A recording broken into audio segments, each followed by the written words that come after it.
फिर से वैसी स्थिति कैसे आया है? वो जो आता जो अलापनकारी वो बंद हो गया है, उसकी कोशिश करता हूँ। कोई वैष्णव का अपराध बना है क्या? किसी साधु के प्रति हे भाव आ गया क्या? किसी वैष्णव के दोष दर्शन कर लिए, किसी वैष्णव की निंदा कर ली, ऐसा कुछ हो गया? क्योंकि और किसी कारण से नहीं रुकेगा, या धर्म भ्रष्ट आचरण हो जाना या वैष्णव अपराध बन जाना। इसके अलावा भोजन आदमी इतनी ताकत नहीं है कि भोजन अपवित्र होते ही रुक जाए, ऐसा नहीं है। भोजन तो घंटा 2 घंटा विक्षेप डाल सकता है, अनवरत नहीं। उसके लिए आप देखो कोई अहम जनित ऐसी क्रिया तो नहीं होगी शास्त्र विरुद्ध, किसी वैष्णव के प्रति अपराध तो नहीं बन गया। थोड़ा सा भी अगर वैष्णव के प्रति हे भाव आएगा तो रुक जाएगा।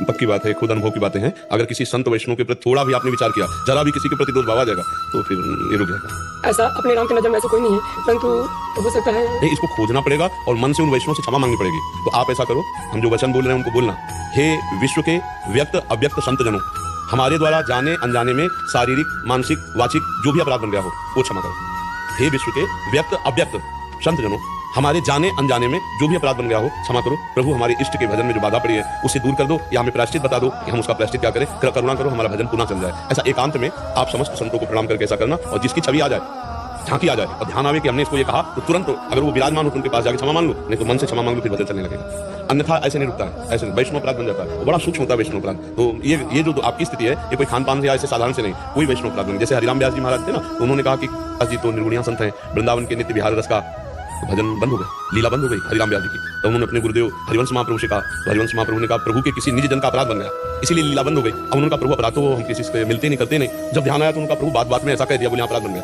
जाओ यमुना किनारे एकांत बैठकर रो, कबीरदास जी से प्रार्थना। जब प्रार्थना की तो यमुना की धारा से कबीरदास जी प्रकट हो गए, और फिर उन्होंने जब क्षमा किया तब लीला चली। तो इस पर देख लीजिए, प्रभु से प्रार्थना कीजिए, हमें विश्वास है जरूर कृपा करेंगे। भगवान करुणा में, और उनसे भी ज्यादा करुणा में भक्तजन है। भगवान के तो प्रेम के वपू है, पूरे मंत्र वश विश्वास राम ते अधिक, राम कर दासा, तो जरूर करें। और बहुत सावधानी से, कभी अपने अंदर जो भजन चल रहा हो किसी से बताना नहीं। यहाँ तो परिस्थिति बताया है, कभी बताना नहीं। अपने को सबसे छोटा समझना, अपने भजन को गुप्त रखना, अपने अनुभवों को गुप्त रखना, तब आगे चल पाओगे। और अगर अपने अनुभव बता दोगे तो भी रुक जाएगा। किसी संत को अपना अनुभव बता दोगे तो भी रुक जाएगा। बिना गुरु के पूछे किसी से नहीं कहना, बस चुपचाप अपने में लगे रहो। ये भागवती की स्थिति है जो आप बता रहे थे, ये भागवती की स्थिति, ये लुप्त हो जाएगी। अभी परिपक्व नहीं हुई, ये अभी प्रारंभ हुई थी, अभी सिद्ध नहीं हुई। जब सिद्ध हो जाती है फिर कोई, तो अभी बहुत सावधानी से चलते रहेगा। बहुत अच्छी स्थिति है ये, बहुत उत्तम स्थिति। बस इसे छुपाए रखना, बताना नहीं किसी से। अहंकार कहेगा कि बताओ, अगर बताया तो रुक जाएगी, फिर ये सावधानी रखनी। तो वैष्णव जनों से क्षमा मांग करके और पुनः प्रयास करोगे, फिर चल पड़ेगी। और इसे गुप्त रखना, ठीक है। भगवान दादी जो बताए थे, हमारी भी स्थिति ऐसे हो गई थी, अपने आप बता रहे थे।